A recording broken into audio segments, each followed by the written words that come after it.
Welcome to On the Radar, your quick update on the latest trends and developments in organised crime across Latin America and the Caribbean. This week, we're focused on another US missile strike in the region, the decertification of Colombia in the US's war on drugs, and Colombia's sentencing of former members of the FARC guerrilla group. First up, another US military strike against a suspected drug trafficking boat off the coast of Venezuela took place this week, just days after the first bombing on September 2nd that killed 11 alleged members of the Agua. The attack, which left 3 people dead, is another building block in President Trump's increasingly aggressive and legally questionable strategy to tackle criminal groups in the region, especially those connected to Venezuela.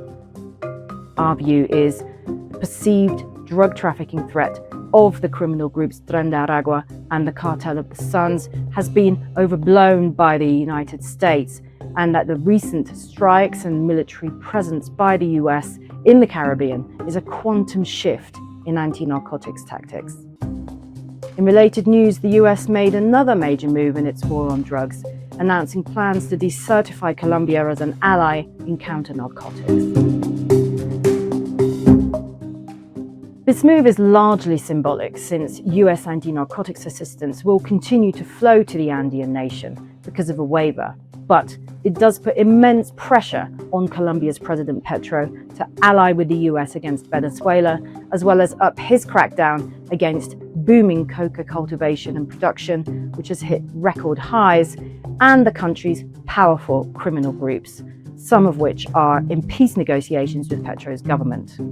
Staying in Colombia, this week also saw its peace tribunal dictate its first sentence for war crimes committed during decades of internal conflict, finding 7 former leaders of the Revolutionary Armed Forces of Colombia, or the FARC, guilty of imposing policies that led to the kidnapping of 21,000 people.